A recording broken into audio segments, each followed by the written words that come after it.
Itu juga. Dan yang keempat atau yang terakhir yang termasuk ke saya adalah bagaimana cara merapatkan dan meluruskan barisan pada saat sholat berjamaah. Apakah punggung bersentuhan atau kaki bersentuhan dan seterusnya. Karena saya perhatikan juga untuk bapak-bapak yang sajadahnya besar, memang pada saat berdiri kakinya memang berjarak gitu. Tapi pada saat sudah duduk itu rapat gitu Ustaz. Jadi mohon dijelaskan bagaimana merapatkan dan meluruskan. Saya kira itu Ustaz mengawali itu. Tapi setelah ini silakan ibu dan bapak sekalian jika ada yang perlu ditanyakan. Terima kasih. Assalamualaikum warahmatullahi wabarakatuh. Assalamualaikum warahmatullahi wabarakatuh.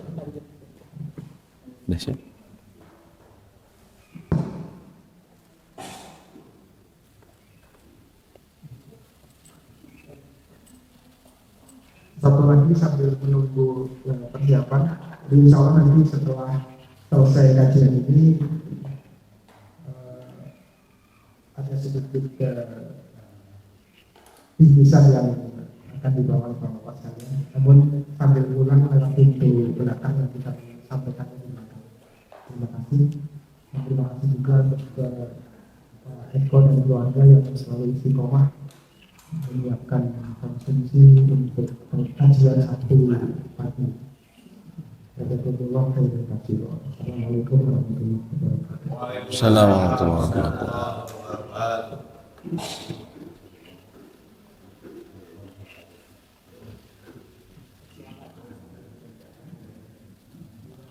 Baik. Bismillahirrahmanirrahim. Assalamualaikum warahmatullahi wabarakatuh. Innal hamdalillah, sesungguhnya puji-pujian tentunya mutlak milik Allah. Nahmaduhu, kita senantiasa memujinya, wa nasta'inuhu, dan juga senantiasa memohon pertolongan kepadanya, wa nastaghfiruh, dan juga senantiasa memohon ampun kepadanya. Wa na'udzu billahi min syururi anfusina, dan kita mohon perlindungan kepada Allah atas keburukan hawa nafsu kita. Wa min sayyiati a'malina, dan juga kita mohon perlindungan kepada Allah dari akibat atas amal-amal buruk ataupun dosa yang pernah kita lakukan. Man yahdihillahu fala mudhillalah.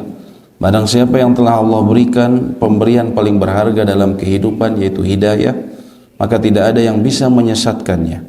Wa may yudlil fala hadiyalah. Dan barang siapa yang Allah biarkan seseorang berada dalam keterpurukan terburuk dalam kehidupan, yaitu dibiarkan dalam kesesatan, maka tidak ada yang bisa memberinya petunjuk selain petunjuk Allah Subhanahu wa ta'ala. Asyhadu an la ilaha illallah wahdahu la syarikalah. Saya bersaksi bahwa tiada Tuhan yang berhak untuk diibadahi dengan benar selain Allah, tiada sekutu baginya. Wa anna Muhammadan abduhu wa rasuluh, dan bahwa Muhammad sallallahu alaihi wasallam adalah hamba dan juga rasulnya. Wa ba'du, Allah berfirman, ya ayyuhalladzina amanu taqullaha haqqa tuqatih. Wahai orang-orang yang beriman, bertakwalah kalian kepada Allah dengan sebaik-baiknya takwa. Wa la tamutunna illa wa antum muslimun, dan janganlah sampai kalian meninggal melainkan dalam keadaan berpegang teguh dengan agama Islam. Amma ba'du, falhamdulillahirabbil alamin. Bapak-bapak sekalian, Allah pertemukan kembali kita dalam majelis yang mulia, majelis Thalabul Ilm, dan alhamdulillah kita akan lanjutkan pembahasan mengenai permasalahan fikih yang tadi disebutkan oleh Ketua DKM kita Bapak Sigit, pertanyaan-pertanyaan yang sampai kepada kami. Yang pertama mengenai sholat tahiyatul masjid, bagaimana hukumnya, lalu bagaimana tata cara pelaksanaannya, dan apakah bisa digabungkan dengan ibadah lain. Tahiyah artinya penghormatan. Sehingga ketika disebutkan tahiyatul masjid, maksudnya penghormatan terhadap masjid. Maksudnya kita penghormatan ketika kita memasuki masjid. Dan lebih tepatnya maksudnya adalah memberikan penghormatan kepada sang pemilik masjid yang manusia bersujud kepadanya di dalam masjid tersebut, yaitu kepada Allah Subhanahu wa ta'ala. Di antara dalil yang dijadikan perintah dalam salat tahiyatul masjid ini disebutkan dalam dua kitab sahih Al-Bukhari dan Muslim. Nabi SAW katakan, idza dakhala ahadukumul masjid, bila salah seorang di antara kalian masuk ke dalam masjid, falyarka' raka'ataini qabla an yajlisa, maka hendaklah dia salat, ya, dia ruku atau salat 2 rakaat sebelum dia duduk, ya. Begitu juga disebutkan dalam sejumlah riwayat bahwa ketika Nabi SAW ketika khutbah Jumat, ada seseorang yang langsung duduk, ya, masuk ke dalam masjid Nabawi lalu langsung duduk. Lalu Nabi SAW tanya kepada orang tersebut, apakah engkau telah sholat? Ya, sholat tahiyatul masjid maksudnya, belum. Maka Nabi SAW perintahkan untuk kemudian dia melaksanakan sholat, ya, 2 rakaat yang ringan. Itu diantara dalil dari sholat tahiyatul masjid. Dan sholat di sini yang dimaksud kata para ulama adalah sholat yang sifatnya umum, ya. Artinya ketika seseorang masuk tempat yang mulia ini, ya, maka hendaklah dia memulai dengan menghormati, ya, pemilik tempat ini, yaitu dengan dia sholat. Entah itu, ya, para ulama maksudnya menganggap bahwa hadis tersebut bersifat umum, yaitu sholat fardu, mau sholat qobliyah atau sholat duha, ya. Sehingga ketika kita sudah melaksanakan sholat itu ketika kita masuk masjid, maka dianggap kita telah melaksanakan sholat tahiyatul masjid, ya. Ini antara lain disebutkan oleh sejumlah ulama, ya. Tadi juga mengenai bahwa tahiyatul masjid merupakan penghormatan kepada pemilik masjid, antara lain disebutkan oleh sejumlah ulama, antara lain Ibnul Abidin, walhasil anna al-matlub min dakhil al-masjid an yusalli fihi liyakuna dhalika tahiyatan li rabbi. Walhasil bahwa yang diminta, dianjurkan dari orang yang masuk ke masjid adalah hendaknya ia melakukan sholat di dalamnya sebagai bentuk salam, penghormatan, ya, tahiyatan li rabbi, sebagai bentuk penghormatan kepada pemiliknya yang maha luhur, kepada Allah Subhanahu wa ta'ala, ya.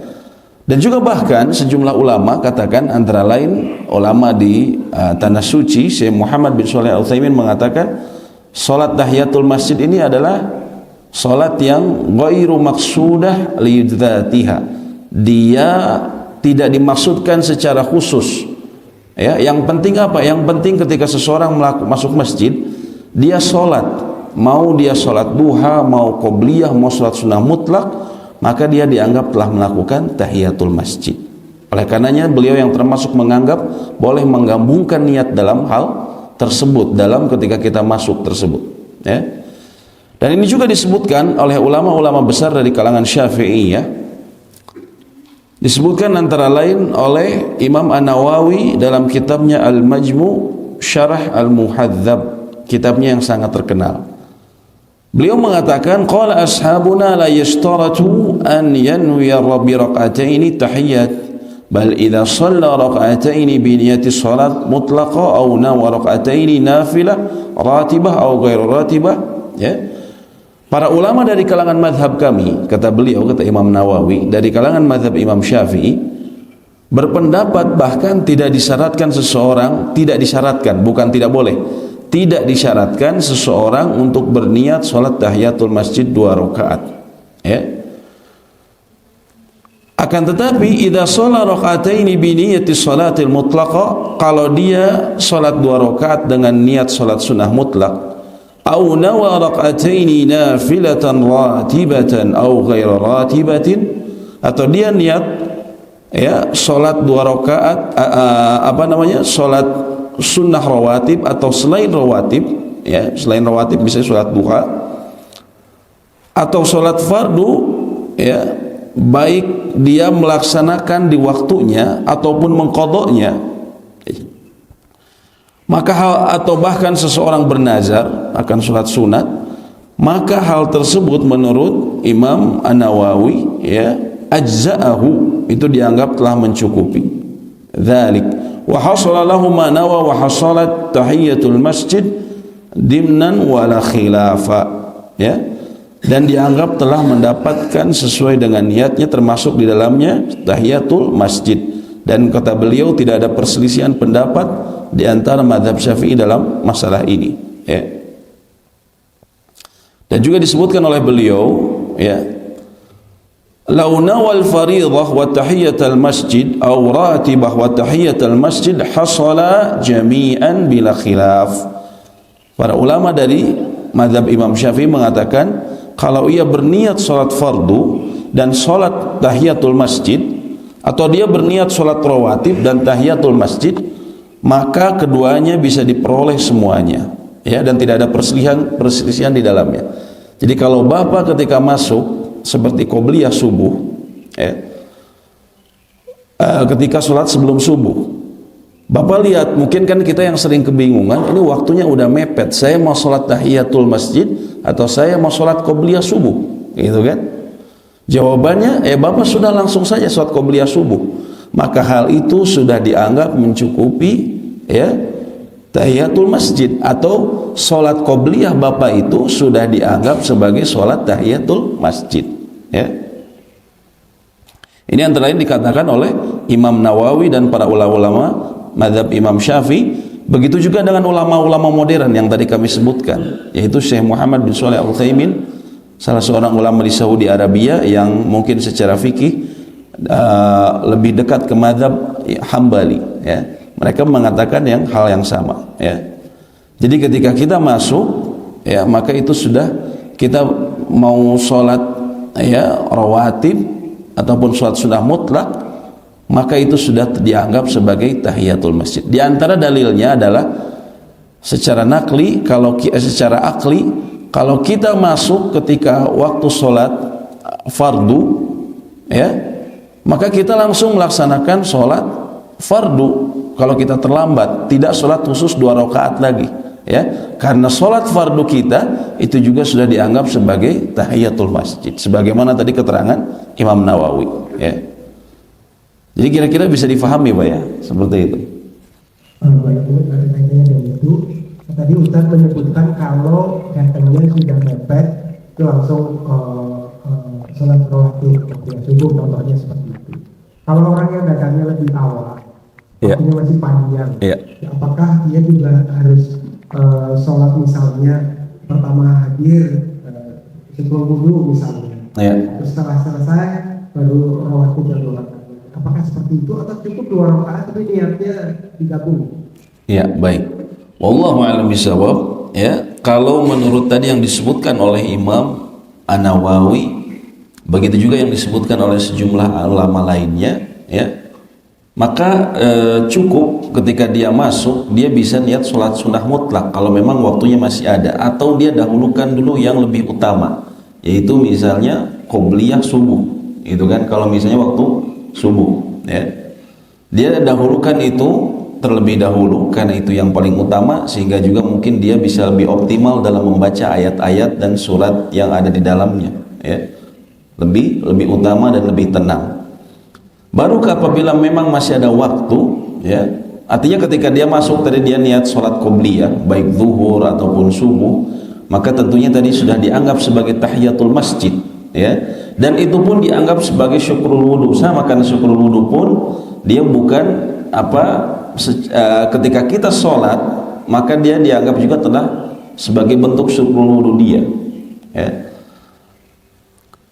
Kemudian kalau memang masih ada waktu, apa yang bisa dia lakukan? Dia bisa melakukan sholat sunnah mutlak. Sholat sunnah mutlak ini kita bisa melakukan sholat sunnah 2 rakaat selama bukan di waktu yang terlarang. Waktu yang terlarang antara lain ketika ba'da sholat subuh, ya.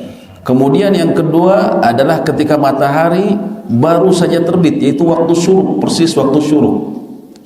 Yang ketiga ketika matahari persis berada di atas kepala kita, yaitu kira-kira 15 menit, ya, antara sekitar 15 menit sebelum zuhur sampai tiba waktu menjelang waktu zuhur. Kemudian ba'da sholatul asr, yaitu ini yang keempat. Yang kelima adalah ketika matahari benar-benar ketika akan terbenam, maka itu adalah waktu dilarang sholat sunnah mutlak. Tapi kalau di luar waktu itu kita bisa mengisinya dengan sholat sunnah mutlak, ya.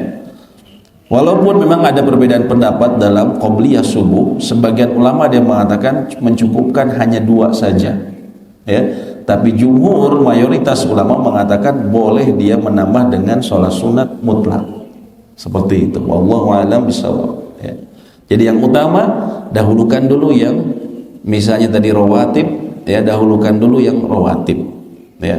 Karena antara lain kan kita tidak tahu, ya, ada kadang kita nggak lihat waktu, tahu-tahu udah qomat, atau misalnya, ya, kita ingin baca lebih tenang dengan gerakan lebih tenang, maka kita dahulukan dulu yang utamanya. Wallahu a'lam bishawab. Yang rawatib itu dilaksanakan setelah azan atau sebelum azan? Kalau rawatib setelah adzan. Tapi kalau sebelum adzan, maka kalau kita datangnya sekarang misalnya subuh jam 4 lebih 2, kalau Bapak datangnya tentunya jam 4 kurang, ya, maka Bapak bisa berniat sholat sholat sunnah mutlak, yang juga dia sekaligus sholat sunnah tahiyatul masjid, ya. Bisa seperti itu. Bahkan karena belum waktu adzan, itu masih dianggap sebagai sholat malam kalau sholat subuh, ya. Kalau kita datangnya sebelum adzan subuh, maka itu masih dianggap sebagai bagian dari sholat malam, karena waktu sholat malam kita ketahui membentang mulai dari ba'da sholatul isya sampai menjelang, ya, azan subuh dikumandangkan, seperti itu. Dan dia bisa misalnya dia datang jam 4 kurang seperempat, ya, sedangkan subuh baru jam 4 lebih 2. Apa yang saya bisa lakukan? Ya, dia pertama tadi sholat sunnah, ya, tahiyatul masjid sekaligus, ataupun sholat sunnah mutlak sekaligus tahiyatul masjid dia, ya. Ketika dia sholat itu langsung otomatis dianggap tahiyatul masjid. Kalau masih ada waktu, dia bisa menambah sholatnya, karena kita sebutkan bahwa sholatul lail mathna mathna. Sholat sunnah malam ini, sholat malam ini 2 rakaat. Jadi dia bisa menambah rakaat dia, ya, sampai menunggu waktu adzan subuh, atau dia mau berdoa, ya, itu kembali kepada dia. Artinya dia diperkenankan seperti itu. Wallahu a'lam bishawab. Ya. Silakan, mungkin ada yang masih belum jelas tentang itu dulu Pak. Silakan. Ya, mangga Pak. Waalaikumsalam warahmatullahi wabarakatuh.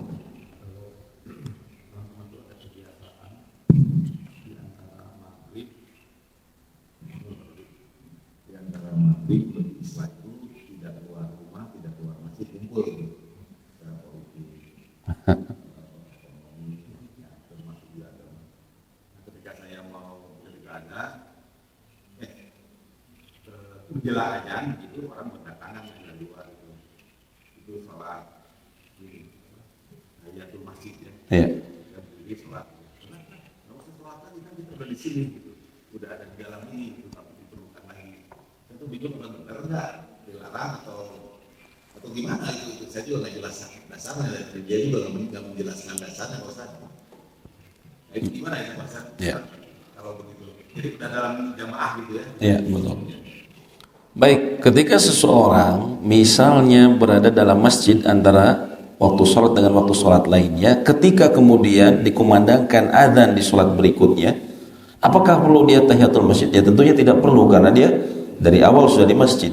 Tapi kalau dia mau sholat lagi, maka tidak mengapa. Itu sholat sunnah mutlak. Atau kalau misalnya dia sholat, ya, setelah azan, maka dia bisa melaksanakan misalnya nih maghrib sama isya. Kan memang tidak ada rawatib isya qobliyahnya, tapi dia tetap bisa sholat, ya, antara lain sholat minimal sholat 2 rakaat, karena Nabi SAW mengatakan baina al-adzanaini rakaatan, di antara 2 adzan. Dalam hadis Bukhari disebutkan di antara 2 adzan terdapat 2 rakaat. 2 adzan di sini maksudnya adalah adzan dan iqamat. Jadi antara adzan dan iqamat itu ada 2 rakaat. Liman sya, kata beliau, bagi yang mau silahkan, jangan dilarang, gitu. Bagi yang mau, gitu. Seperti itu, ya. Wallahu a'lam bishawab. Ya. Ya. Ya.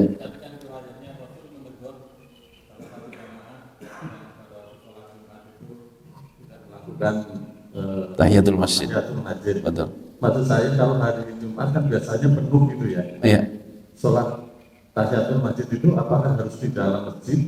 Bisa juga kalau yang tidak kebagian bisa di halaman atau di luar jauh gitu ya. Iya. Itu gimana? Wallahu alam bisawab. Kalau di luar Allahu alam tidak perlu ya. Misalnya di lapangan gitu, karena melebar ya, karena jemaahnya melebar, maka sudah tidak dianggap masjid ya. Allahu alam bisawab. Ya. Tapi yang di dalam masjid lah yang kemudian dia hendaknya melakukan sholat dulu 2 rakaat. Allahu alam bisawab. Lanjut Ustaz. Oh, ya. Waktu Jumat, sholat Jumat, ketika kita masuk itu sedang azan, Iya. kita belum sholat. Apakah nunggu azan selesai atau kita langsung aja Ustaz? Iya. Ini apa? Sholat. Sholat ya, sholat sunat ya. Sebab ada yang berpendapat bahwa kalau kita menunggu azan, maka kita ketinggalan khutbah, gitu ya. Oh, baik. Ketinggalan Jumat. Oh, Jumatan, Pak ya. Ya, Jumat ini dalam Jumat. Ya. Jadi apakah kita begitu datang walaupun sedang adzan kita sholat dulu, Iya. atau kita menunggu sampai selesai? Iya. Tapi kebanyakan kan nunggu sampai selesai. Betul. Tapi kan sholat Jumat itu dimulai dari Khutbah. ketika khotib mengucapkan Assalamualaikum. waalaikumsalam. Ya. Gitu. Ya baik, wallahu a'lam bishawab. Ya, para ulama memang membahas masalah ini, mana yang lebih utama ketika seseorang masuk ya, dikumandangkan azan, berarti khatib udah naik mimbar. Apakah dia mendengarkan azan sampai selesai ataukah dia langsung sholat? Para ulama yang kami ketahui ya, dan ini pendapat yang dianggap kuat, yang lebih utama dia, sebagian ulama mengatakan dia hendaknya bersegera sholat ya, dengan sholat yang ringkas. Kenapa? Karena mendengarkan khutbah lebih utama dibandingkan dia menjawab azan ya. Dalam hal ini, dalam sholat Jumat, mendengarkan khutbah, mengikuti dari awal itu lebih utama dibandingkan dia menjawab azan. Jadi hendaknya dia sholat saja, tapi sholatnya hendaknya yang ringkas, yang ringan. Sama seperti tadi Nabi SAW ketika katakan seseorang yang datang ke masjid, lalu beliau menyuruh dia untuk kemudian sholat terlebih dahulu ya, maka ya di sini para ulama katakan sholat yang dilakukannya adalah sholat yang ringkas, sholat yang ringkas ya, karena ya dua-duanya ada maslahat sholat dan juga khutbah. Namun pada sholat Jumat khutbah dikedepankan ya, maslahatnya atau lebih besar manfaatnya dibandingkan dia kemudian memperpanjang sholatnya. Wallahu a'lam bishawab. Wa iya.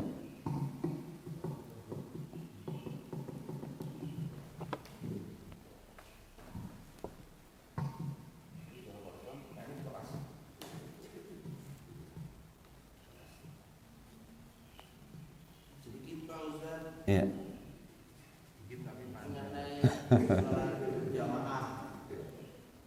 Bahwa diwajibkan sholat berjamaah dibandingkan dengan sholat sendiri di rumah. Ya.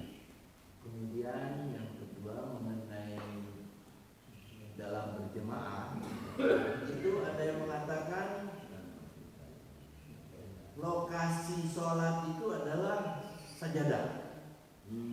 Sehingga kalau sajadahnya besar, kita harus di ujung sajadah dia itu, sehingga ada lowong. Ya. Satu lain di lain pihak ada yang mengatakan entah apa ayatnya atau apa nasnya, harus nempel kelingking satu dengan kelingking temannya di sebelahnya. Ya, kelingking kaki maksud saya, bukan kelingking tangan. Dalam konteks kelingking itu pernah dikatakan juga oleh Abdus Somad bahwa kalau nempel itu ada yang merasa kemudian dijauhkan, tempelin lagi sama temannya, jauhkan, diinjak itu supaya jangan lari. Itu sebagai kewajiban yang harus dipenuhi atau sunnah saja. Ya. Saya kira itu saja Ya. dulu. Baik, ini sebenarnya berhubungan dengan pertanyaan berikutnya Pak ya, mengenai Sigit tadi. ya. Bukan pertanyaan saya, pertanyaan dari jamaah itu yang saya sampaikan. Ya. Ya. Jadi kalau sholat tahiyatul masjid sudah kira-kira clear Pak ya? Tentang tahiyatul masjid, jadi mungkin kaitannya dengan itu. Tahiyatul masjid itu mengenai tahiyatul masjid ada sunnah dari Rasulullah menunggu rukuknya itu sampai temannya yang baru masuk datang di dalam bayangan beliau itu masuk, sehingga si jemaah yang belum bagian sholat wajib itu kemudian rukuk dari pintu, kemudian sambil jalan-jalan jemaahnya. Iya. Itu apakah benar? Oh ya, baik. Bukan enggak berhubungan sama tahiyatul masjid ya. Ya. Mengenai itu yang hadis yang berhubungan dengan batas mendapatkan 1 rakaat. Betul, hadisnya dari itu merupakan yang melakukannya sahabat Abu Bakroh, bukan Abu Bakar, Abu Bakroh ya. Jadi beliau terlambat waktu dari sholatnya ya. Kemudian beliau ketika di pintu masjid, karena beliau tahu bahwa 1 rakaat itu dianggap mendapatkan 1 rakaat kalau kita mendapatkan 1 ruku. Maka ketika beliau di pintu masjid, ternyata Nabi SAW bersama para sahabat, mereka kemudian tengah ruku, maka beliau berjalan. Caranya dengan beliau ruku, beliau seperti ini, ke depan seperti itu, gitu kan? Nah ini memang dilakukan. Nah, kemudian Nabi SAW mengatakan apa? Zadakallaha hirson wala tu'id. Semoga Allah menambah semangatmu dan janganlah engkau ulang. Kata para sahabat, yang dimaksud jangan diulang ini, jangan diulang perilaku jalannya seperti itu. Tapi datang dulu ke shaf, lalu kemudian sempurnakan apa yang kurang atau ikuti sesuai dengan imam. Adapun dia dianggap mendapatkan 1 rakaat dengan rukuknya dia, itu tidak diingkari. Buktinya kata para ulama, Nabi SAW tidak menyuruh dia untuk mengulangi sholatnya. Artinya sholatnya sah, namun jangan seperti itu lagi. Nggak perlu membebani diri dengan berjalan dalam keadaan ruku dari pintu masjid sampai ke depan. Itu maksudnya. Nah, kalau yang terlambat 10 orang semuanya jalan kan lucu, nanti jadi viral. Seperti itu. Allahu a'lam bishawab.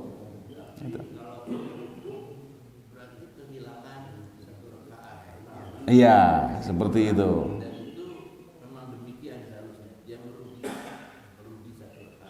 Iya, kalau dia tidak dapat ruku.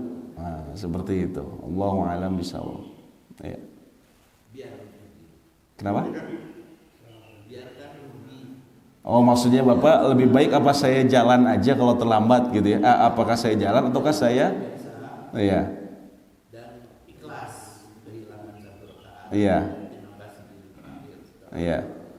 Wallahu alam, yang lebih utama karena Nabi SAW tadi bilang wala tu'id, janganlah kau ulang, maka yang utama adalah dia memang datang dulu ke shafnya. Baru kemudian dia, dalam hadis lain memang disebutkan juga, apa yang kau dapatkan dari imam kau ikuti, apa yang kurang maka sempurnakanlah. Seperti itu. Allahu a'lam bishawab. Ya. Oh ya, baik. Berarti pertanyaan itu ya. Itu yang ketiga, Pak. Ya. Jadi tolong biar perhatian kita fokus, jangan dilontar-lontar. Nanti itu kita akan jawab yang paling ketiga. Tata cara makmum mengingatkan imam ya, yang kedua Pak ya.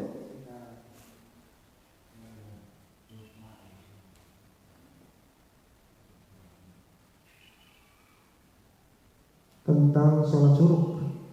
Tentang sholat syuruk ya. Ya. Atau duha di awal waktu. Ya. Ya. Baik, wallahu a'lam bishawab. Salat syuruk artinya kita ketahui adalah salat syuruk adalah salat sunnah yang dikerjakan sejak matahari terbit ya, terutama setelah melewati waktu yang dilarang untuk salat. Kalau jadwal di pagi biasanya disebut isyraq, itu justru bukan waktu untuk salat, tapi kira-kira ditambah 15 menit ya. Para ulama berbeda pendapat, apakah salat syuruk ini salat duha atau bukan? Sebagian ulama Syafi'iyah, contohnya dalam yang disebutkan dari Imam Al-Ghazali dan juga Imam Asy-Syuyuti ya, Sholat isyraq ini bukan sholat duha, tapi satu paket antara sholat sunat, sholat subuh berjamaah, lalu kemudian dia duduk berzikir, lalu kemudian dia sholat sunat 2 rakaat. Ya, tapi umumnya ulama, mayoritas ulama mengatakan bahwa sholat syuruk atau sholat isyraq adalah sholat duha di waktu awal. Adapun dalil pensyariatan dari dari sholat ini, antara yang disebutkan dalam riwayat Imam Muslim, tentunya hadisnya sahih, bahwa Nabi SAW setelah salat subuh biasanya beliau tidak langsung kembali ke rumahnya, tapi beliau duduk berzikir hingga matahari kemudian terbit, lalu beliau berdiri. Ya, hanya saja kemudian yang difahami oleh para ulama, apakah beliau berdiri itu ini sholat untuk sholat, ataukah berdiri kembali kepada rumahnya, kepada kamarnya, gitu kan? Ya, umumnya ulama mengatakan bahwa beliau berdiri untuk sholat, melaksanakan sholat duha di waktu awal ini, yaitu sholat syuruk. Sebagian memang kita tidak pungkiri, ada yang menganggap bahwa beliau berdiri saja lalu kemudian kembali ke tempatnya atau ke rumahnya. Adapun berbicara mengenai keutamaan hadis yang berhubungan dengan keutamaan sholat syuruk, ya, kalau tadi jelas sholatnya hadisnya diakui kesahihannya karena berada dalam Imam Muslim. Hanya saja yang lanjutannya yang kemudian penafsiran yang berbeda.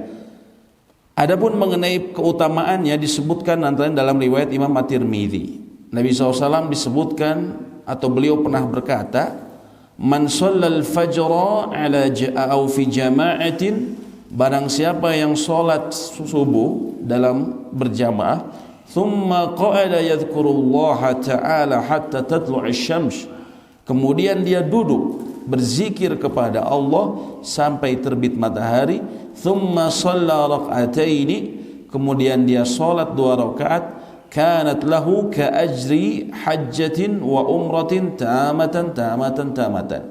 Dia memperoleh pahala, ya, diharapkan mendapatkan pahala haji dan umrah sempurna. Hadisnya diriwayatkan Imam At-Tirmidzi.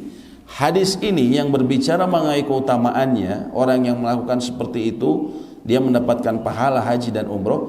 Inilah yang kemudian juga diperselisihkan. Sebagian ulama ada yang mengatakan hadisnya dhaif, sebagian lagi ada yang mengatakan hadisnya sahih. Dan ini merupakan perkara yang wajar. Dalam hadis-hadis, ya, terkadang ada hal yang seperti itu. Ada yang dianggap sahih, tapi ulama lain ada yang menganggap dhaif. Ya. Hadis ini antara lain dianggap sahih oleh sejumlah ulama hadis, antara lain yang populer.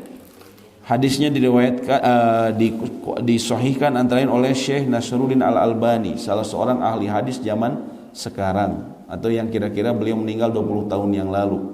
Beliau dianggap sebagai ahli hadis abad kemarin. Allahu a'lam bishawab.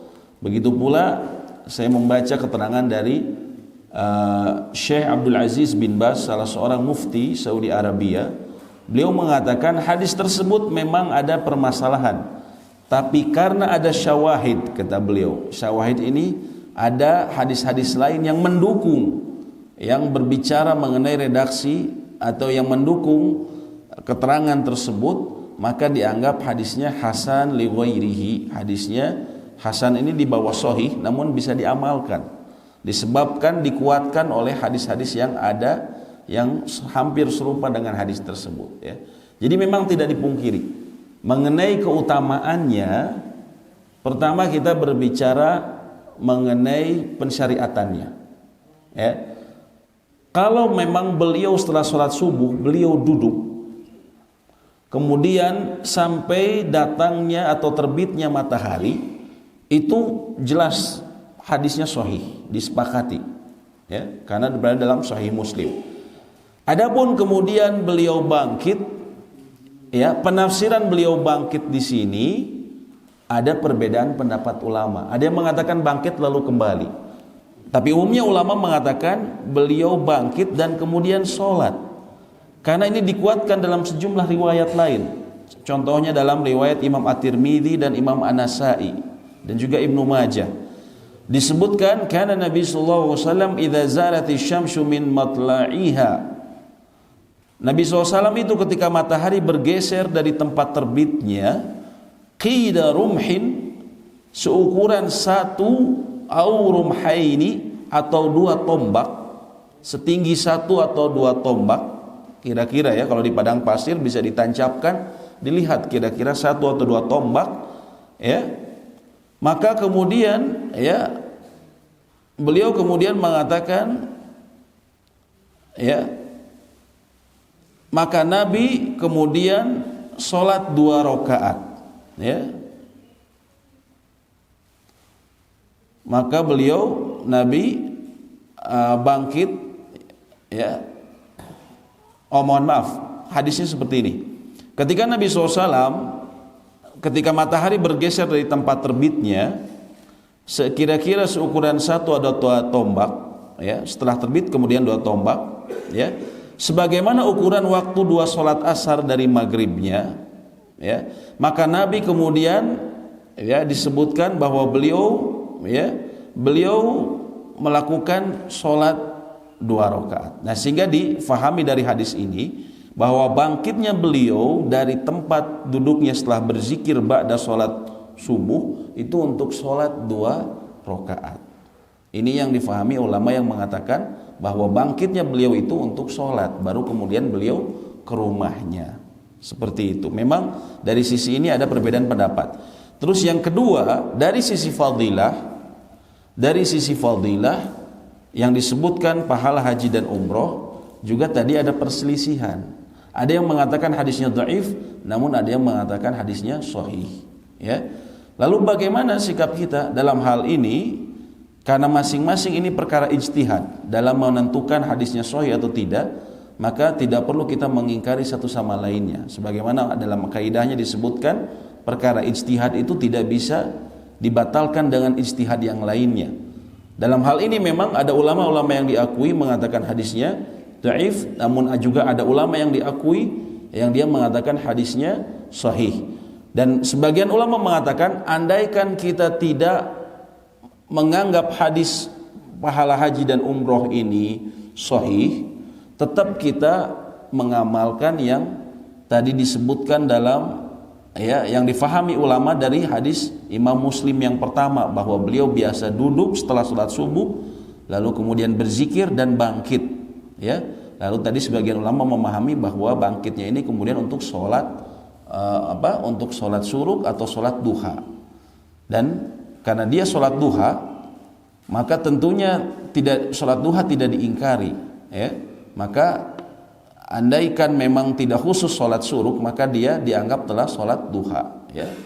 Seperti itu, Pak, ya. Jadi memang kita tidak ingkari, memang ada perbedaan pendapat ulama dalam hal ini, ya. Hanya saja bila mengatakan hal tersebut bid'ah, maka tentunya ini perlu, ya, dipertanyakan, karena ulama-ulama yang pertama tadi menganggap hal tersebut bahwa beliau bangkitnya sholat, ini adalah ulama yang sangat banyak, bahkan disebutkan umumnya ulama. Kemudian beliau mengenai pahala, adapun mengenai pahalanya, ulama-ulama yang mensahihkannya juga ulama-ulama kaliber dunia, sehingga tidak tepat bila kemudian mengatakan itu adalah hal yang baru. Wallahu a'lam bishawab. Ya. Menerima sholat subuh itu, Ya. kalau kita sudah sholat subuh dan kita menganggap sholat duha awal, berarti nggak usah duha lagi kan, gitu ya? Iya, nggak usah duha lagi. Kalau Bapak mau duha lagi, maka tetap boleh. Oh, boleh juga. Karena waktu duha ini membentang dari mulai terbitnya matahari sampai menjelang matahari berada di atas kepala kita, atau kata ulama kira-kira 15 menit sebelum waktu zuhur atau setengah jam sebelum waktu zuhur. Dan sholat duha ini misalnya kita sudah melaksanakan di masjid, nanti kita mau di rumah, maka tidak masalah. Kita tambah lagi 2 rakaat di rumah. Nanti kemudian kita tambah lagi misalnya di kantor, tidak masalah, ya. Selama masih berada dalam waktu tersebut. Itu Allahu a'lam bishawab, ya. Seperti itu. Bagaimana itu? Iya. Jadi ada 4 tadi, yang ketiga adalah bagaimana tata cara makmum mengingatkan Baik. imam lupa atau salah bacaan. Ya. Salah dalam sholat antara lain setidaknya berporos pada 2 hal. Pertama, pada gerakan dia atau pada ucapan. Karena sholat kita ketahui, ya, di dalamnya ada af'alun wa aqwalun, ada perbuatan dan juga ada perkataan. Ya. Kalau dia berhubungan dengan perkataan, maka para ulama katakan khususnya dalam hal ini, ya, ketika dia melaksanakan rukun, ya. Pertama tentunya pemilihan imam ini krusial, maka harus dipilih orang yang memahami terutama fikih dalam sholat, ya. Kemudian juga dia memahami bacaannya, ya. Namun bila sama, maka para ulama sebenarnya lebih cenderung memilih yang pemahamannya lebih tinggi. Kenapa? Karena bisa jadi bacaannya bagus tapi dia tidak memahami hukum sholat. Nah, ini yang lebih berbahaya, ya. Contohnya ketika takbir, ada orang yang bisa jadi dia takbirnya tidak mengucapkan, atau dia tidak menjaharkan atau tidak mensirkan, tapi dalam hati, ya. Sebagaimana kami pernah bahas mengenai rukun dalam mengucapkan, ya. Sebagian ulama menganggap bahwa ketika seseorang bertakbir Allahu Akbar, dia pertama tadi menjaharkan, terdengar oleh orang yang minimal, terdengar orang yang di sampingnya, atau sir, yang disebut sir adalah terdengar oleh pendengarannya sendiri, atau minimal kata Imam Malik dia menggerakkan bibirnya. Adapun dalam hati maka tidak sah. Nah, ini pertama kita harus tahu. Kalau ini memang agak susah kita mengetahui imam apakah dia tadi terdengar sir atau tidak, ya. Kalau jahar mungkin terdengar, tapi umumnya imam kan jahar, ya, Allahu Akbar. Kemudian yang berikutnya adalah yang berhubungan dengan rukun dalam ucapan adalah dalam sholat jahar Al-Fatihah, ya. Al-Fatihah dalam sholat jahar, andaikan seseorang mendapatkan imamnya salah dan salahnya ini merubah makna, maka ulama mengatakan wajib bagi dia mengkoreksi imamnya, wajib hukumnya. Adapun surat-surat setelah Al-Fatihah maka hukumnya sunnah, ya. Dia mendapatkan keutamaan besar ketika mengingatkan. Tapi kalau andaikan dia tidak sempat mengingatkan, bisa jadi karena konsentrasinya dia lagi kemana, gitu kan? Atau dia juga tiba-tiba lupa, ya, sama-sama lupa, maka dia dianggap tidak berdosa, ya. Tapi kalau dia mengingatkan, dia mendapatkan pahala yang besar. Tapi kalau Al-Fatihah, maka hukumnya makmum wajib untuk mengingatkan kalau memang salah. Misalnya an'amtu alaihim, maka makmum langsung bagaimana mengkoreksinya, langsung membenarkan an'amta alaihim, gitu kan?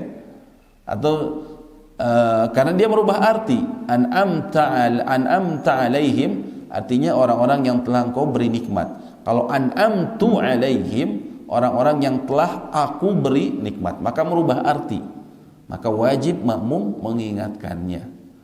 Bagaimana kalau sudah diingatkan imamnya tidak berubah, tetap dia salah bacanya, dan bacanya ini merubah arti? Karena Al-Fatihah ini rukun dari sholat, maka para ulama katakan saat itu dia boleh mufarokoh, dia memisahkan diri dalam sholatnya. Dia memisahkan diri. Bagaimana? Dia berniat, dan itu dia bisa tidak harus keluar dari jamaah. Bisa jadi dia tetap di tempatnya tapi mengikuti, ya, berbarengan, hanya saja dia berniat kemudian bersendiri memisahkan dari imam, mufarokoh. Kenapa? Karena Al-Fatihah tadi adalah rukun. Jadi kalau rukun ini sesuatu yang tidak bisa ditinggalkan. Tapi kita yakin bahwa dia salah nih, dan sudah diingatkan, tetap bacanya misalnya seperti itu. Ini pentingnya makanya membaca Al-Fatihah yang benar dalam sholat. Ini dalam bacaan. Kalau misalnya bisa dibenarkan, dia benarkan, maka itu lebih baik. Jadi kita tetap bermakmum kepadanya. Bagaimana dengan gerakan, ya? Iya. Iya. Iya. Iya, tidak perlu. Maksudnya memisahkan diri ini dia jadi otomatis sholatnya sendirian. Apakah dia mendapatkan pahala jamaah? Semoga diharapkan dia mendapatkan pahala jamaah karena dia datang ke situ memang niatnya untuk sholat berjamaah. Hanya saja ternyata qadarullah imamnya tidak qualify seperti itu. Karena dia melakukan kesalahan yang fatal, dia salah dalam rukunnya. Sama halnya ketika dalam gerakan imam tidak melaksanakan rukun dengan baik. Contohnya apa? Sholatnya tidak tumakninah. Ya, yang saya bilang dia misalnya rukunya ngebut, Pak. Dan saya pernah nemu imam seperti itu. Allahu Akbar. Saya Allah, Imam. Nah, bila seperti itu, maka para ulama katakan mufarokoh dia memisahkan diri. Ya. Waktu taraweh. Seperti itu. Ya, yang sholat yang ngebut itu yang 23 rakaat dalam 9 menit, ya udah pasti kayak gitu. Percuma sholatnya. Ya, percuma sholatnya seperti itu. Ada yang bilang dia bisa melipat waktu. Wah, itu cuman ini aja. Artinya dia nggak sah sholatnya. Seperti itu.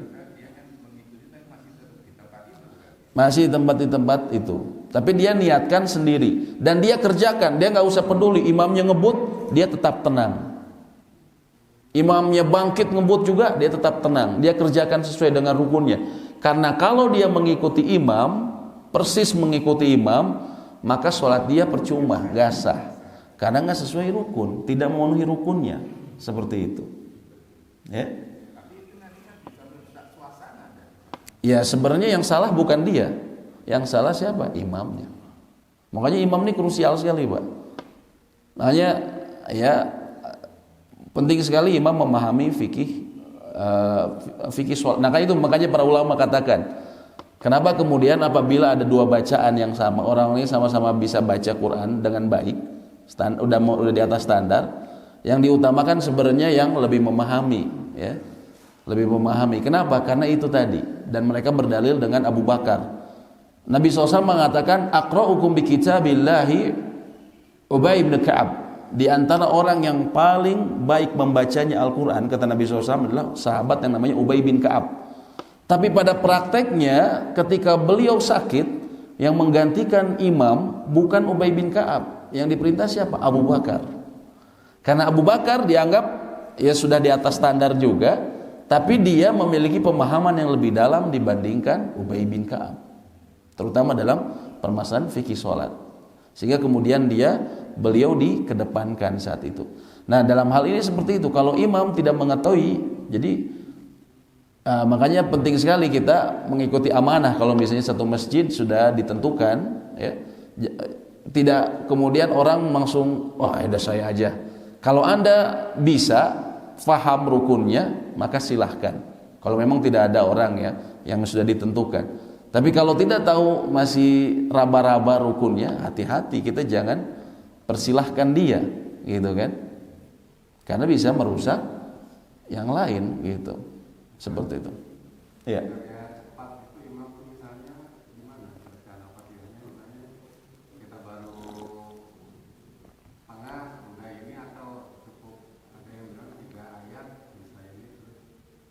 Maksudnya gimana, Pak? Contoh ketika di Al-Fatihah nih, Iya. kita baru nyampe pertengahan surat Al-Fatihah, imam sudah ruku gitu. Oh ini dalam sholat sir ya? Sholat sir. Berarti punya pendapat bahwa pada saat imam baca juga mampu baca ya? Ya, jadi Maksudnya dalam sholat sir atau jahar, Pak? sir. Oke, sir. Ini kan contoh di tempat saya kerja nih ada Iya. masjid tempat biasa saya sholat. Itu memang imamnya itu bilang cepat lah. Iya. Kadang baru tengah-tengah, Iya. imam itu udah ruku gitu. Ya, baik.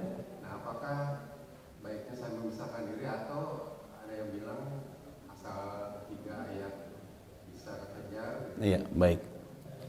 Bagaimana dengan imam yang misalnya tadi ketika sholat sir, bukan sholat jahar Pak ya, zuhur dan asar, kita bermakmum kepadanya, khusus tadi mengenai Al-Fatihah ya, khusus mengenai Al-Fatihah dia cepat, langsung kemudian ruku.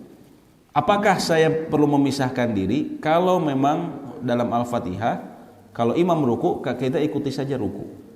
Batasannya sih tidak disebutkan, ada 3 ayat, saya tidak tahu dari mana dasarnya 3 ayat. Tapi dasarnya, pertama memang dalam surat sir, makmum tetap membaca Al-Fatihah. Tetap membaca Al-Fatihah. Tapi andaikan imamnya sudah bergerak, maka dia ikuti makmum, mengikuti imam. Dan dia dianggaplah 1 rakaat. Karena kita sudah pahami ya, yang hadis yang sebelumnya, bahwa barang siapa mendapatkan 1 ruku bersama imam, maka dia dianggap 1 rakaat. Tapi kalau di rukun-rukun berikutnya, dia tidak sempurna, tidak tumaninah, maka di situ dia mufarokoh, memisahkan sholat, ya. Kalau dia sudah ternyata bukan Al-Fatihah saja, rukunya ngebut, ya, kemudian itidalnya ngebut, itidalnya badannya belum lurus, dia sudah langsung nuduk, gitu kan? Pertama ngebut, ini belum lurus, langsung turun. Nah, kalau seperti itu Bapak melihat seperti itu, maka kemudian bisa mufarokoh, memisahkan kita dari dia. Kenapa? Karena sholat dia kalau kita ikuti dia, maka tidak sah sholat kita. Seperti itu. Adapun kesalahan gerakan yang lain, maka kita bisa mengucapkan subhanallah buat laki-laki, adapun perempuan dia menepuk bagian punggung, tangan kanan, bagian dalam tangan kanan, menepuk bagian bagian luar tangan kiri, seperti ini. Pertanyaannya, bagaimana kalau kita sudah ingatkan, misalnya begini, sholat zuhur 4 rakaat, ya, kemudian setelah harusnya salam, dia berdiri lagi Pak, menjadi 5 rakaat. Bapak bilang subhanallah, jemaah lain bilang subhanallah, tapi dia tetap kekeh bilang subhanallah, kekeh, dia nganggap ini baru 4 rakaat, gitu kan. Apa yang harus dilakukan? Maka Bapak jangan ikuti, jemaah jangan ikuti, tetap duduk. Kenapa? Karena para ulama katakan kalau dia menambah sedangkan dia sadar, kita sebagai makmum mengikuti dia, membatalkan sholat secara otomatis. Jadi yang dia harus lakukan, dia duduk, dia mengucapkan subhanallah. Tapi kalau imamnya terus kekeh, maka kita juga sholat mufarokoh di situ. Kita memisahkan diri. Apa? Nggak ikut imam kalau sudah melakukan kesalahan seperti itu. Kalau sudah melakukan kesalahan seperti itu. Beda kasusnya dengan tasyahud awal. Ya, kan kita bahas Pak ya. Kalau tasyahud awal di rakaat kedua, imamnya lupa, dia langsung angkat untuk rakaat ketiga. Maka kasusnya di situ makmum dia boleh mengingatkan dulu subhanallah kalau imamnya masih dekat. Kalau imamnya masih seperti ini, kan ada orang imam yang seperti gini ya. Habis dari sini Allahu Akbar, dari sini udah mengucapkan Allahu Akbar. Maka tentunya makmum juga ikut bangkit. Ketika dia melihat imamnya masih dekat, maka dia bisa mengucapkan subhanallah, sehingga imam kemudian bisa duduk kalau masih dekat. Tapi kalau sudah di atas, tidak perlu dia mengucapkan subhanallah. Apa yang harus dia lakukan? Dia ikut sama imam, ya. Atau bisa dia ucapkan subhanallah untuk mengingatkan, nanti dia tentunya akan sujud sahwi, gitu, untuk sujud sahwi. Tapi dia mengucapkan subhanallah, tapi dia tetap bangkit kalau sudah berdiri, ya. Tapi kalau masih dekat, dia bersegera untuk duduk, seperti itu. Jadi beda kasusnya ya. Kalau tasyahud awal seperti itu, kalau tasyahud akhir kita jangan ikuti, ya. Kita ucapkan subhanallah. Kalau masih kekeh, sudah tinggalin aja Bapak sholat mufarokoh, gitu kan, seperti itu. Allahu a'lam bishawab. Bisa jadi mendahului imam. Tapi kita kan sudah mufarokoh, kita sudah memang berbeda. Sudah berbeda. Kita jadi sholat sendiri. Apakah kita mendapatkan pahala sholat berjamaah? Ya insya Allah, kalau karena kita niat kita memang sholat sunat, sholat berjamaah, tapi karena ada kesalahan pada imamnya, maka bukan tentunya Allah melihat niat kita seperti itu. Kalau di kita itu ada istilah atau ada mekanisme mengganti imam nggak? Kalau istilahnya kita lah, imam itu berbuat kesalahan, yang paham betul tampil mengganti. Lagi sholat. Ya, sholat. Nggak ada mekanisme seperti itu. Iya, Allahu a'lam, saya tidak tahu kalau lagi sholat seperti itu ya. Tiba-tiba maju gitu ya, dorong aja orang, disingkirkan gitu ya. Mekanisme ya, misalnya dia dibisikin atau apa atau gimana gitu ada, tapi intinya Iya. bahwa dia itu sudah tidak diikuti dalam kesalahan, maka saya mengganti. Iya. Ada mekanisme seperti itu. Kalau lagi tengah di saat sholat berlangsung, saya tidak tahu ya. Saya tidak tahu apakah memang ada keterangan seperti itu. Tapi kalau sebelum sholat atau di luar waktu sholat untuk menentukan, tentu saja itu disyariatkan. Kalau memang melihat imamnya tidak cakap, ya maka harus segera untuk kemudian diganti. Seperti itu. Dari tentunya pihak dalam, kalau di kita DKM-nya yang harus mengganti. Nah di sini memang di sisi lain memang DKM amanahnya berat dalam hal ini, karena dia memang Masya Allah DKM kalau ikhlas kita mendapatkan pahala yang besar. Pahala yang besar, orang yang datang ke sini insya Allah semua kita, karena kita yang menjadi sarananya, yang menyediakan sarana, kita mendapatkan pahala dari orang yang hadir seperti itu, dari sholat dan pengajian. Tapi kalau misalnya imam kemudian dia salah memilih imam dan misalnya sudah diingatkan, maka dosanya kepada dia. Ini yang disebutkan para ulama. Makanya mereka katakan, kalau imamnya memang dipilih secara resmi oleh sebuah lembaga, misalnya dalam masjid, itu bisa jadi dari DKM atau lembaga yang menaunginya. Kan memang ada misalnya di instansi, ada lembaga yang menaunginya. Yang milihnya siapa? Ya, misalnya ada kesalahan, harus diingatkan. Kalau memang masih tetap seperti itu, maka makmum tidak telah berlepas tanggung jawab karena sudah disampaikan. Yang salah berada pada lembaga ataupun misalnya kalau di kita DKM yang bertanggung jawab seperti itu. Ini makanya krusial dalam masalah imam seperti itu. Allahu a'lam bishawab. Sedikit juga tadi caranya Ya. pada saat misalnya imam salah bacaan, Ya. itu apakah semua yang hafal itu sama-sama mengingatkan gitu? Ya. Karena kalau contohnya kemarin seperti itu, begitu banyaknya mengingatkan, Ya. malah konsentrasi imam itu Jadi buyar. Ya. Ya. Wallahu a'lam bishawab ya. Tanya gimana, apakah Iya. misalnya prioritas pertama adalah yang di belakang imam. Iya. Kalau dia memang tidak bunyi, itu tidak ada mengingat, baru selain itu gimana? Ya, memang pertama wallahu a'lam bishawab, yang utama adalah yang berada di belakang imam.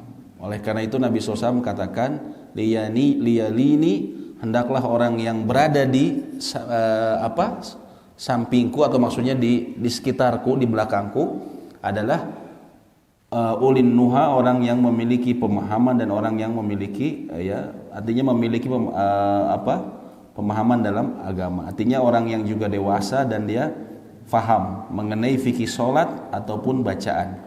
Sehingga yang utama untuk membenarkan adalah dia, karena dia yang akan membenarkan bacaan, dia yang mengkoreksi bacaan ataupun dia mengkoreksi bila gerakannya salah. Dia yang paling berhak. Ya. Tapi kalau misalnya yang di belakang imam dia tidak bisa tidak bisa mengkoreksi, ya, apakah makmum yang lain berhak untuk mengkoreksi? Wallahu a'lam bishawab, ya. Yang kami fahami makmum yang lain pun bisa, terutama dalam hal yang krusial seperti rukun.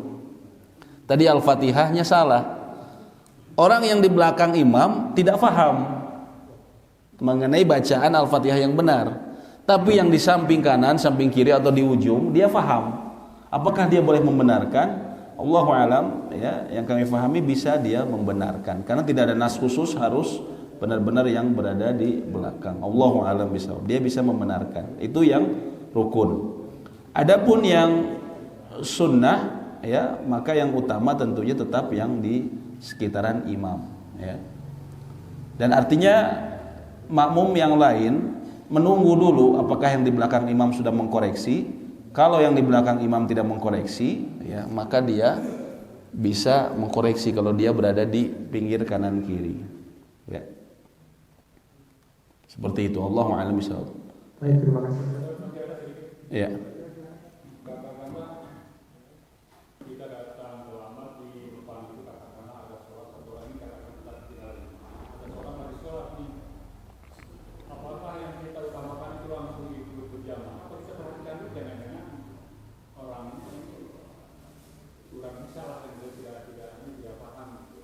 Kan kita kaitan apakah kita perhatikan dulu satu rakaat apa langsung saja ikut berjamaah gitu. Oh, ketika sholat berjamaah kita terlambat. Bukan ya, kadang-kadang kita jumahnya sudah habis, kita ketinggalan sholat. Oh ya, oke. Satu, Iya. kita mau sholat dulu dan gimana? Iya. Ada sholat dua orang. Iya. Apa kita langsung ikut imam saja, bukan dia jadi imam, kita langsung makmum. Iya. Apa kita perhatikan dulu dia? Kira-kira bagaimana? Iya, wallahu a'lam bishawab ya. Sebenarnya begini, Pak. Pilihan ketika seseorang dia terlambat dari sholat berjamaah, ya, dia tidak harus kemudian ikut sama jemaah yang tersisa. Tapi dia bisa ya mendirikan sendiri karena memang ada khilaf di sini. Para ulama mengatakan yang lebih afdol tidak bermakmum kepada yang sebelumnya jadi makmum, tapi hendaknya dia lebih baik sendiri dari awal. Kalau memang kita melihat ya secara zahir ini kelihatannya orangnya sholatnya nggak benar, gitu kan? Kadang kelihatan ya gitu, Pak ya. Mulai pakaian ataupun gerakannya itu biasanya kelihatan kalau sholatnya nggak benar, ya. Maka lebih baik kita sendiri atau kita bersama makmum yang lain, kita membuat jamaah, ya.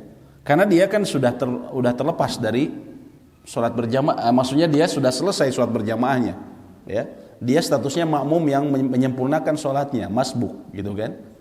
Bukan kita ngikuti imam, gitu kan ceritanya. Maka kita tidak mengapa membuat yang baru. Kalau kita rasa seperti itu, Pak ya. Allahu a'lam bishawab. Ya. Kalau karena nggak yakin lah gitu ya. Iya. Gitu. Jadi kita sendiri kan, berarti kita kehilangan peluang berjamaahnya ya. Kalau memang misalnya kita lihat dia secara zahir ini kemungkinan besar. Kalau memang ada pilihan, mohon maaf begini Pak. Kalau ada pilihan, kita bersama teman-teman misalnya. Nah kita lihat nih orang, aduh kayaknya nih dari gerakannya kayaknya nggak ini. Apalagi kalau kita lihat betul-betul gerakannya, oh ini salah gerakannya nih. Dia rukunya seenaknya. Ya sudah kita buat jemaah baru. Atau kita sendiri kalau memang kita sendiri. Tapi kalau secara zahir kita kelihatannya ini ragu-ragu sih, tapi kelihatannya sih normal-normal aja. Daripada kita sendiri tidak mengapa kita bermakmum ke dia gitu. Tapi kalau sudah jelas lebih baik kita sama teman kita, atau kalau memang tadi rukunya nggak benar, apanya nggak, sudah kita lebih baik sendiri Pak. Karena percuma kita ngikuti dia. Tadi saja yang sholat berjamaah saja, kalau dia rukunnya tidak dikerjakan, maka para ulama mengatakan dia mufaraqah. Ya. Dalil mufaraqah ini antara lain dari hadisnya Mu'adz bin Jabal, beliau pernah mengimami kaumnya dengan bacaan yang sangat panjang memang, bukan panjang tapi sangat panjang. Lalu kemudian ada seseorang Baduy yang dia kemudian memisahkan diri dari sholatnya, bahkan kalau dia keluar dari jemaah langsung ke belakang, ya. Kemudian dia laporkan itu kepada Nabi SAW. Kemudian Nabi SAW menegur Mu'adz bin Jabal dan tidak menyalahkan orang tersebut yang memisahkan dari jamaah. Nah itu menjadi dalil para ulama bolehnya mufaraqah dalam sholat berjamaah. Tapi dengan dasar yang jelas, bukan dasar ketidaksukaan atau dasar misalnya memang iya, ayo mah aliran kieu gitu. Kecuali aliran jelas-jelas sesat, jangan kita bermakmum sama dia gitu. Allahu a'lam bishawab ya. Iya.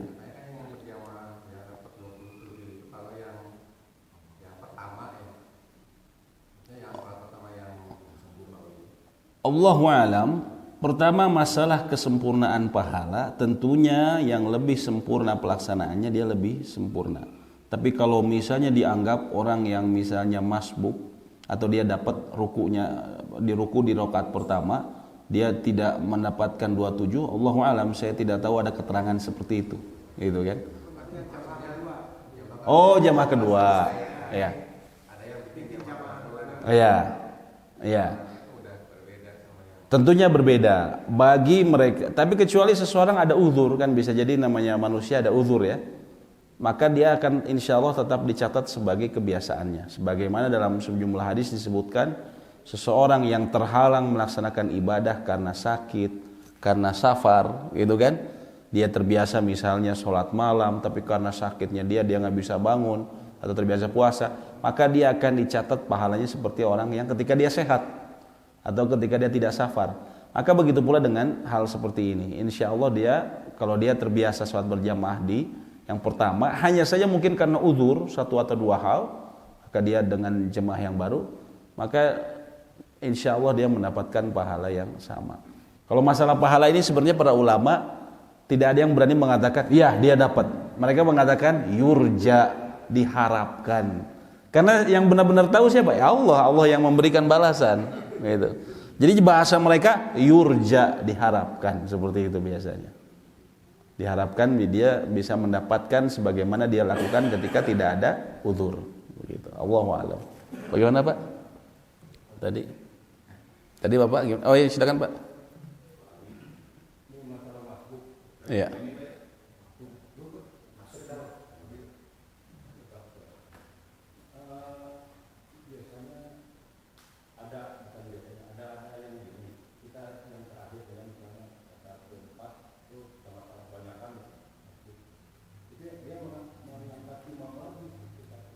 Iya. Mengangkat imam lagi. Iya. Iya. Semua jadi makmum. Tiba-tiba satu ada yang ke depan. Iya, mana mundur. Nanti kalau selesai ternyata masih ada yang nyisa. Jadi ada lagi imam baru lagi, gitu kan? Terus menerus ya. Allahu alam, memang ada yang mempraktekkan seperti itu dengan dalil bahwasanya Nabi SAW itu menyuruh kita, jangankan kita kalau berdua itu harus kecuali mengangkat seorang pemimpin. Tapi itu adalah dalil yang umum, ya. Sedangkan sholat adalah ibadah khusus, ya. Maka para ulama, sebagian ulama lain mengatakan, ya, umumnya ulama mengatakan tidak tepat membawa dalil umum ke dalam dalil khusus. Dalilnya umum, kalau berdua ya dalam perjalanan harus ada pemimpinnya, gitu. Nah, sebagian ada yang menganggap dalam sholat pun seperti itu. Kalau misalnya sebagai makmum, tentunya dia harus ada pemimpinnya lagi. Ini udah lepas nih, gitu kan? Hanya saja ini dibantah karena ini dianggap dalil umum, bukan dalil khusus dalam sholat. Sholat ini ibadah khusus, gitu kan? Sehingga tidak perlu seperti itu. Dan biasanya kalau seperti itu gak akan berakhir. Tadi misalnya ada yang masbuknya tinggal nyisa 1 rakaat, ada yang nyisa 2 rakaat, ada yang 3. Akhirnya menyambung sampai akhirnya ke ujung masjid dia ini. Karena mundur terus kan? Mundur terus seperti itu, gitu. Nah, ini yang artinya pendalilannya seperti itu, ya, dalil umum. Hanya saja tadi umumnya ulama mengatakan hal tersebut tidak tepat karena itu dalil yang umum, ya. Kita mah sendiri saja. Jadikan imam. Iya. Iya. Sikap kita ya kita terus saja sholat, Pak. Maksudnya kita niatkan biasa saja. Kalau dia mau ngikutin, gitu. Saya memang pernah digitukan juga. Kalau saya cuek aja, saya terus sholat aja biasa. Gitu. Dan kita lihat praktek ini contohnya di Masjidil Haram itu kita nggak temukan ya. Oh ya. Iya, dilama-lamain Pak ya biar ini imam beneran ini katanya. Mantap ini katanya soalnya lama nih. Padahal lupa bacaan katanya. Lupa bacaan bukan panjang ininya ya. Ya Bapak sholat biasa saja. Nah kita lihat praktek ya, kalau Bapak Ibu ke Tanah Suci, kita tidak melihat praktek seperti ini. Mereka tidak mengenal yang seperti ini. Nggak pernah tuh di Masjidil Haram atau Masjid Nabawi. Padahal yang masbuk itu banyak kan di sana itu. Ya karena jumlah banyak, tapi nggak pernah ada yang mundur-mundur seperti itu. Gitu. Ya, karena yang difahami seperti itu, yang difahami bahwa itu adalah dalil umum, bukan dalil khusus. Karena salat adalah ibadah khusus. Wallahu a'lam bishawab. Terima kasih Ustaz. Untuk yang keempat dulu Ustaz, waktunya masih ada sedikit. Tadi merapatkan dan meluruskan. Iya. Jadi rapat ini apakah Iya. Betul. Ya. Nabi SAW memang menyebutkan bahwa dalam saat subuh ini sawu sufufakum, luruskan saf kalian. Yang disebut meluruskan ini ya adalah tidak mengedepankan satu sama yang lainnya. Tidak ada yang, ya kita tahu lah, sejajar seperti itu Pak ya. Yang lurus ini disebut sejajar. Dan juga dalam hadis lain beliau mengatakan wasuddul khalal, dan tutupilah celah-celah. Ya, jangan sampai kemudian kalian menyisakan celah yang dimasuki oleh syaitan. Mengenai perintah tersebut, para sahabat mengatakan, ya, mereka menyebutkan fara'aitu rajula yalzaku mankibahu bimankibi sahibi. Maka melaksanakan perintah Nabi SAW tersebut, ya, aku melihat, ya, bahwasanya, ya, ini antara lain disebutkan dalam hadis Nu'man bin Bashir, ya. Beliau Nabi SAW sebelumnya tadi pertama mengatakan aqimus sufufakum, ya, tegakkanlah shaf kalian sampai 3 kali, dan kalian hendaknya benar-benar menegakkan shaf kalian, atau Allah akan memecah belah hati kalian, memecah belah hati antar jamaah. Kemudian beliau Nu'man ibn Bashir mengatakan, aku melihat para sahabat tersebut mereka saling merapatkan mankibahu bimankibi sahibi, saling merapatkan ininya, mankib, apa namanya, bahu dirapatkan. Wa rukbatahu bi rukbatihi sahibi wa bi rukbati sahibi, dan dia merapatkan antara apa namanya lutut dengan lutut temannya, atau apa namanya jemaah yang lain. Wa ka'bahu bi ka'bihi, dan dia bahkan merapatkan atau meluruskan antara apa namanya ka'ab, mata kaki dengan mata kakinya. Nah, jadi memang yang utama seperti itu, karena berdasarkan perintah Nabi SAW tadi. Dan ini menunjukkan kata para ulama semangatnya sahabat dalam melaksanakan perintah Nabi SAW, sehingga benar-benar rapat sahabat itu. Namun apakah dia sesuatu perkara yang wajib, dalam arti kalau seseorang melakukannya atau tidak melakukannya maka dia berdosa? Ya, nah di sini ada khilaf di antara para ulama. Kalau bicara yang benar, memang betul Pak, dirapatkan. Memang betul kalau masalah bicara tata salat berjamaah yang benar, memang betul dirapatkan. Rud, sebentar. Ya. Kalau memang di judul tadi disebutkan taswiyatus sufuf, ini diluruskan. Dan yang disebut diluruskan ini, ya, bukan dengan jarinya, standar jari. Tapi para ulama katakan dengan standar belakang, terutama ini, apa namanya, mata kaki, tumitnya, mata kakinya, disejajarkan mata kakinya. Karena panjang kaki seseorang berbeda, tapi kalau porosnya kita jadikan acuan, maka itu kemudian dikatakan lurus, ya. Enggak, kalau barusan disebutkan sahabat itu merapatkan ininya, mankibnya. Pertama mankib, kemudian mereka meluruskan, atau juga disebutkan sampai mereka merapatkan ininya, apa namanya,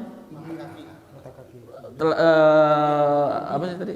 Ya, tumit dan ininya, apa namanya, mata kaki. Caranya gimana? Begini Pak, memang tidak seperti ini kakinya seperti ini, diluruskan seperti ini.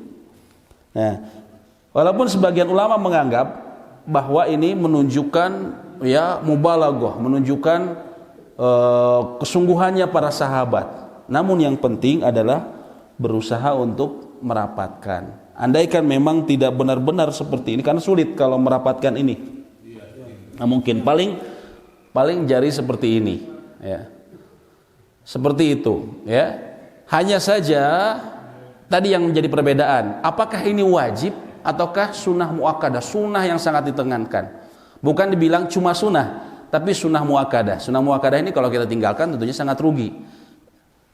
Sebagian ulama mengatakan wajib, sehingga kalau seseorang sengaja membiarkan jauh maka dia berdosa. Sebagian lagi mengatakan sunnah muakkadah, sunnah yang sangat ditekankan. Tapi tidak ada yang mengatakan memberikan jarak ini sunnah. Nah ini, kadang di kita itu tadi sejadahnya besar, kemudian menganggap bahwa tempat sholatnya adalah sejadah. Itu nggak ada dasarnya, Pak. Dari mana ada dasar yang mengatakan dalam syariat bahwa tempat sholatnya dia sejadah, sedangkan sejadah juga baru belakangan dibuat. Zaman Nabi SAW itu dia adalah pasir, awalnya seperti itu. Dan sejadah ini sangat variatif. Ada orang yang jadi kafling dia, ada yang pendek, ada yang luas seperti itu, ya. Ada yang luas seperti itu, gitu.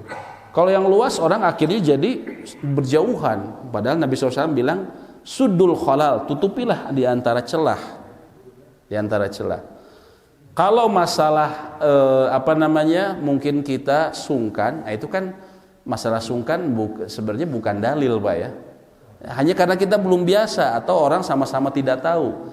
Caranya gimana? Ya kita harus kasih edukasi juga, ya. Mungkin nanti secara khusus ada pembahasan mengenai sholat berjamaah ini, Pak, ya. Saya perhatikan misalnya gini. Ya. Jadi memang pada saat berdiri itu tidak menentukan, tidak rapat begini, ada celah, dan sajadahnya memang lebar. Tapi saya perhatikan pada saat duduk mereka sudah rapat gitu, karena mungkin badannya, posisi badannya lebar gitu, besar. Itu gimana? Ya, pertama begini, makanya posisi kaki itu yang tepat adalah dia melebarkan sesuai dengan pundaknya. Kalau orang yang seperti ini kakinya, ini berpotensi memberikan celah dengan yang di sampingnya. Tapi kalau dia melebarkan seperti ini, maka insya Allah cukup bagi dia untuk duduk. Cukup bagi dia untuk duduk. Namun andaikan tidak persis rapat, tapi minimal dia berusaha mendekatkan bahunya. Ya. Terkadang memang di kita kalau sudah dapat gelar sejadah, dapat posisi wenak gitu kan, udah nggak mau digeser-geser, nggak mau maju, nggak mau ke belakang, nggak mau mendekat. Biasanya seperti itu. Nah ini tentunya kita perlu mengkoreksi diri kita sendiri, ya, agar sempurna. Kita ingin semua sempurna, ya. Kita ingin mendapatkan pahala yang penuh, maka kita ketika dapat perintah atau dapat perintah dari imam, sawu sufufakum, maka kita benar-benar melihat apakah kita sudah lurus atau belum, ya.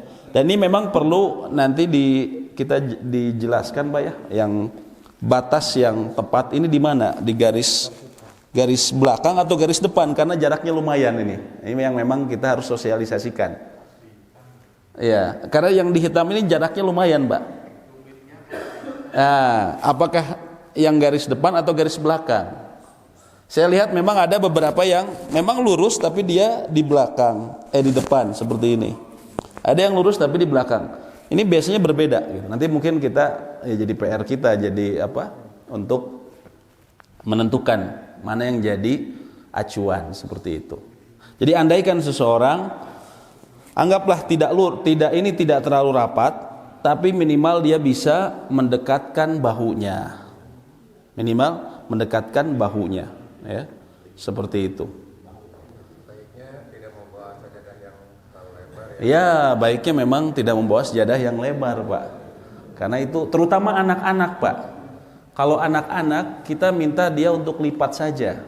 Karena itu pertama dia kecil badannya, yang kedua sejadahnya lebar sehingga benar-benar memakan space yang terlalu ini. Ya, injak bisa. Kalau anak-anak sih saya biasanya suka injak juga. Kalau bapak-bapak juga yang sejadahnya lebar, mungkin kalau di samping saya biasanya saya injak juga. Tapi nggak semua orang biasanya berani, kadang sungkan, gitu kan? Pakai ewuh gitu kan? Nah, padahal ini adalah kemaslahatan bersama. Nggak bisa dia mengatakan, ya ini enaknya saya begini. Kita sholat berjamaah, Pak, bukan sholat sendirian. Kalau sholat sendirian silahkan Bapak. Mau lebarnya 2,5 meter nggak apa-apa gitu. Tapi kalau sholat berjamaah kita terikat dengan peraturan sholat bersama gitu. Sama seperti begini Pak ya, mengenai biasanya ada imam atau makmum yang dia misalnya sujudnya lama, imam sudah berdiri, dia masih sujud terus, gitu kan? Baru dia bangkit. Kenapa dia bilang? Saya kan berdoa. Ini kan waktu berdoa sujud. Betul. Anda berdoa silahkan. Dan dalam waktu sujud ini adalah waktu berdoa. Tapi ketika sholat berjamaah, Anda harus ikuti aturan bersama. Aturan bersama atau aturan sholat berjamaah itu, Anda harus mengikuti imam. Imam bilang Allahu Akbar, Anda harus bangkit. Jangan kemudian terus-terusan sujud, gitu kan? Nah, jadi kita terikat dengan aturan sholat berjamaah. Ya. Artinya itu memang perlu sosialisasi ya. Artinya mungkin jadi PR kami bersama ya Pak ya, kita untuk terus mensosialisasikan mengenai apa ini yang tepat. Namun ya mungkin kalau kita yang sudah mengaji Pak, jangan merasa sungkan untuk memberitahu ataupun juga jangan merasa tersinggung kalau di apa namanya dikoreksi atau diajak rapat, diingatkan. Jangan merasa tersinggung ya. Karena ini memang aturannya seperti itu. Allahu a'lam bishawab. Ya. Ya. Mungkin di antara jemaah juga kita harus saling tahu ya bahwa di antara jemaah ada yang spesial. Mungkin ada orang yang memang kalau misalnya dia berapa namanya? Kecuali yang memang yang mohon maaf ya. Betul, betul. Jadi mau kita mungkin harus tawarkan memang dia kan merupakan memang spesial. Iya. Ya, kecuali itu memang kan karena uzur. Jadi tadi kami katakan ini kondisi secara umum. Tapi kondisi secara khusus ada orang-orang yang memiliki kebutuhan khusus yang uzur ya. Artinya mohon maaf tubuhnya besar atau biasanya orang-orang yang gemuk pahanya besar itu sulit memang. Maka kalau dia memang minta space lebih lebar ya tentunya kita, atau misalnya kakinya dia ada masalah sehingga duduknya harus lebar. Nah, kalau seperti itu ada uzur. Ada uzur. Ya. Iya, bisa seperti itu. Tapi yang di kita ini umumnya itu kan kondisi khusus Pak ya. Nanti kalau seperti itu tidak masalah, tidak masalah. Cuman yang jadi masalah nih dalam kondisi umum, kita seringkali karena merasa getek gitu kan. Enggak enak sama nempel gitu. Padahal masalah ibadah kan ini bukan masalah enak enggak enak, tapi apakah kita mengikuti ikhlas atau kita mengikuti sunnah Nabi SAW gitu. Nah, jadi sebenarnya butuhnya edukasi ya, seperti itu. Allahu a'lam. Ya. Ya, kalau di depan sebagian ulama mengatakan dia seperti sutroh. Jadi para ulama mengatakan dalam sholat ini kita disunahkan, mereka berijma telah sepakat akan disunahkannya mengambil sutrah. Sutrah itu apa? Penghalang antara seseorang dengan orang yang lewat di depannya ya. Jaraknya seperti apa antara dia ke sutroh? Antara tubuh dia berdiri, kaki dia berdiri dengan tempat sujud dia. Lalu dia menaruh sutroh di depan kepalanya ya. Sutroh ini bisa punggung seseorang, bisa juga tiang, bisa juga tembok ataupun sesuatu benda. Sebagaimana Nabi SAW katakan, beliau perintahkan untuk menaruh pelana, ya, pelana hewan tunggangan di depannya, dan dia itu tingginya sekitar 1 hasta. 1 hasta itu satu ini Pak, ditaruh di depan. Kenapa? Karena kalau ada orang lalu lalang di depan dia, maka itu tidak masalah, tidak perlu dia kemudian dia menghalau, ya, dia biarkan seperti itu. Itu yang utama. Kalau yang di depan sutra. Kalau dia masuk di dalam, dia harus menghalau. Jangan dia biarkan, dia harus menghalau. 1, masih kekeh. 2, yang ketiga masih kekeh, Nabi SAW mengatakan bisa didorong. Bisa didorong. Ya. Pas didorong ini, aduh, Pak RW ini waduh. Nggak bisa keluar KTP. Itu. Karena kata Nabi SAW apa katakan? Karena dia bersama syaitan. Jadi sebenarnya orang yang 3 kali kekeh itu memang ngeyel luar biasa Pak. Masa udah 1 kali ini tetap ini, 2 kali tetap ini. Saya pernah di Pusdai kayak gitu. 1 kali saya masih kekeh lewat, 2 kali masih kekeh. Yang 3 sebenarnya saya nggak nyangka. Saya kira ya sudahlah udah 2 kali. Taunya masih bablas 3 kali. Cuman kita sudah terlambat dia sudah di sini gitu. Ya sudah kalau itu. Kalau di sini nggak usah didorong lagi, Pak. Kalau ini mah kehel gitu kan, itu bukan ini lagi itu. Seperti itu. Nah, tapi para ulama berbeda pendapat mengenai garis. Memang ada hadis dari Nabi SAW bahwa beliau membuat garis. Nah, ini berbeda pendapat. Dan sejadah itu disamakan hampir seperti garis seperti itu. Berbeda pendapat dalam kualitas hadisnya. Kata Imam Syafi'i hadisnya lemah sehingga garis nggak bisa. Ya, makanya kalau bapak-bapak lihat dalam mereka yang dalam mazhab Syafi'iyah dan juga sebagian teman-teman yang lain, ya, mereka menggunakan papan, ya, untuk menghalang karena dianggap garis itu hadisnya lemah, ya. Tapi kata Imam Ahmad bin Hambal hadisnya sahih. Nah, ini sama seperti kasus tadi mengenai salat suruk. Ada yang mengatakan sahih, ada yang tidak. Dalam hal seperti ini pun sama. Kata Imam Ahmad ini hadisnya sahih. Sehingga garis pun menurut beliau bisa. Beliau termasuk yang memfatwakan bolehnya garis. Sehingga kalau misalnya seseorang lewat di luar garis sana, itu kita tidak perlu menghalau. Tapi kalau dia lewat dalam garis ini antara dia dengan tempat sujud dia, maka dia harus menghalau. Seperti itu. Nah, sejadah disamakan kira-kira seperti garis, gitu Pak. Ya. Jadi memang diperselisihkan untuk mengambil itu sebagai sutroh. Hanya saja mengenai sutroh itu yang dia ketika harus mendirikan